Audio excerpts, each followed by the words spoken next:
The average thru hiker takes approximately 4 months to traverse the Pacific Crest Trail. That's a lot of meals, and an average cost of prepackaged dinners ranging from $5 to $15 per meal. Let's take a happy medium of $10, and over that 4 months, that's $1,200 just in dinners. And let's face it, you're gonna need more food than just dinner.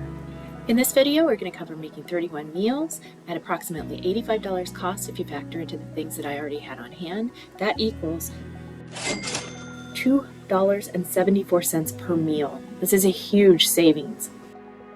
Hi and welcome. I'm Jill and my friends call me Taro. This video is part of a series that documents my solo thru hike of the Pacific Crest Trail. A lot of prep went into the thru hike, be it food, training, and or gear. Over the next few weeks, I'm going to be sharing all aspects of what it takes to get prepared for a thru hike. Please like and subscribe. Ingredients that I ordered and picked up from Walmart in order to do this 31 meals. I have some chicken breast, which I have to grind because they ran out of ground chicken, so that's a bummer.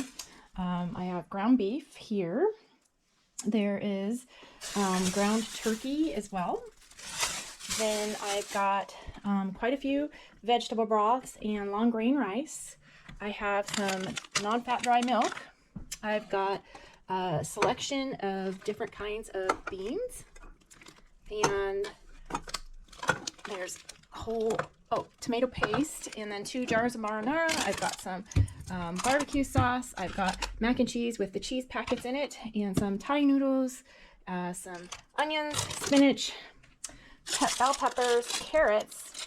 Then I have sweet potato, and I've got frozen peas, frozen corn, frozen broccoli, frozen green beans, and if I didn't say the sweet potato was frozen, it's also frozen. So that is what I'm working with to make these 31 meals, along with 1 can of chunked pineapple, some petite diced tomatoes, and some vegetarian baked beans. For spices, I have a taco blend, a chili blend, oregano, curry powder, basil, and thyme, and I will be using my own salt and pepper and other spices as needed. So I'm going to start with peeling the potatoes and getting them ready for the potato bark. If you're interested, I downloaded Backpacking Chef's Recipe for Adventure ebook called Action Guide Dehydrating 31 Meals as part of my Pacific Crest thru hike preparation, and I adapted those meals to be gluten-free. So if you're interested in that, I'm going to also have that link in the description. You know, I recommend the book because it really did help me understand how to prepare and make sure that the meals that I was prepping were done properly. After the potatoes are peeled, I cubed them up and got them into a pot of water that I salted lightly. Okay. Cancel my timer here, turn off the boiler, and the potatoes look to be ready. Let's just check it out with a fork. Yep, they're soft, so good enough. So take this over here.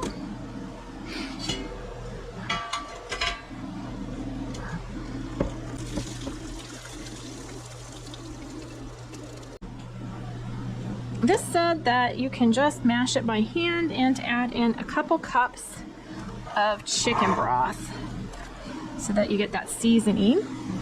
You could, if you wanted to, process it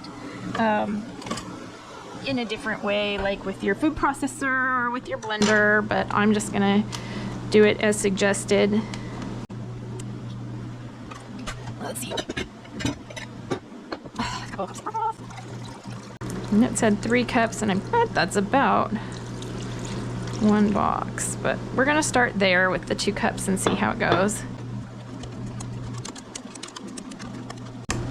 I think 2 cups is just fine for this amount of potatoes. And I'm going to use my wet sheets. And I'm also gonna get something to spread it with.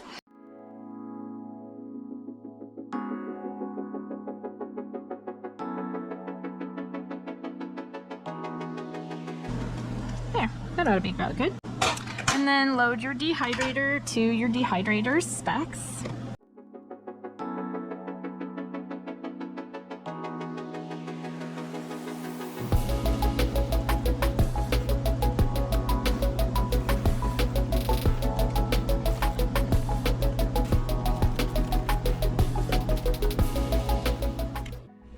Okay, so after a night of dehydrating on the different trays, I have two different colors, and this one is one that had to do extra because it was still wet prior to me waking up this morning, so I gave it a good 3 hours. Now this is more like cement versus bark, so we'll see how that goes. And then there's these ones that did a really nice job yesterday. They too are kind of hard. But I think that's going to be just fine. And so I am going to put these into a Ziploc bag for now.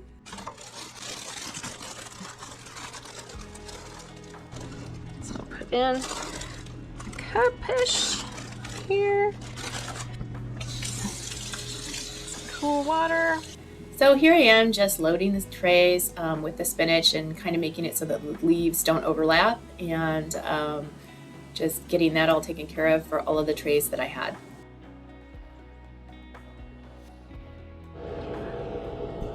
Let's see, is it doing it? Yeah, it looks like it. All right. Last time I got only a picture of my nose, so I'm hoping this time it's better focused on the spinach. Okay, so here's the spinach after 2 hours. I'm gonna turn that off so they don't fly around, and it is to the point where definitely it can go all onto one tray, and it might even be, it seems pretty dry to me, at least this tray does. I think this tray is done. Kind of funnel that in. I'll sing about it while I do it. Oh, spinach, don't fall over the counter, instead fall in the bag. Well, my singing isn't very good, nor is my aim, but you get the point. So, now that I got the spinach dehydrated, I'm just gonna fill up the rest of the bag with the different trays, and then I'm gonna do the whole thing over again with my second bag of spinach. Oh, hello. Hello. Hello, sweet girl.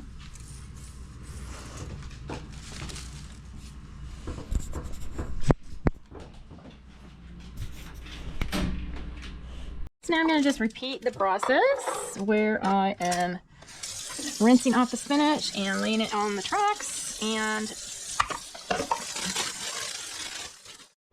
okay, so this is the second batch of spinach. I think it is good. Let's just take a quick check. Yep, it's good. So I'm going to scoop this all up. That should fill up the rest of this bag, and then I've got a whole other bag to do, so I'll just keep it going throughout the night. And I'll check in with you guys tomorrow. On my last few trays of spinach, I had enough room to do the pre-sliced mushrooms that I purchased, and all of them fit onto one tray, so we'll see how that goes. Okay, so I finished with all of the spinach, and so I've got 2 bags of dehydrated spinach now, and I got a tray of mushrooms, but the mushrooms aren't quite done, so they are down here on the bottom tray, and then I added in a tray of mushrooms, a tray of tomatoes, so those are going, and I'm gonna get some green peppers out. Hope I'm not recording my nose again, but so what I've done is I'm just cutting these into strips after I core them. And from the strips, I'm going to cut them into little chunks because most of the recipes call for chunks of these. So that's what I'm going to do, like so. So they're big enough to not fall through the trays that I have, but they're cut up good enough for the recipes and add some color along with their nutrients on my trail meals. I'll show you the end result here. So there's my peppers. It holds 3 of them chopped up on a tray, so I'm going to get another one of the peppers in, so that's gonna save me some time, and I am excited about that. Okay, and here's the second tray of peppers going on,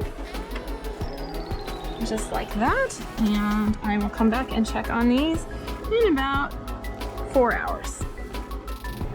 Alright, so the mushrooms are now dehydrated and they snap pretty easy. And so I am going to put them in a bag and figure out the next thing that I can start to dehydrate on one tray.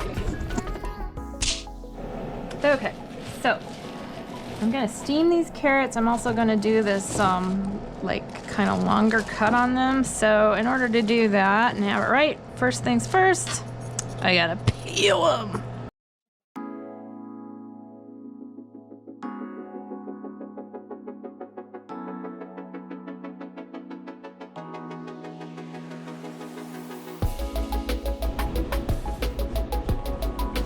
So I put those in to be steamed in about 5 minutes, and then we can put them onto the dehydrating trays.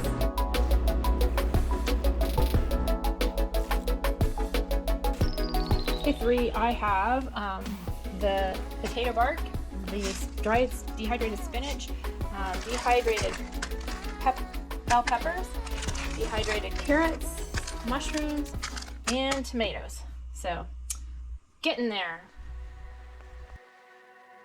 This video is part 1 of 3-part series on food prep. So if you're interested in seeing the other food prep videos, go ahead and click on this playlist.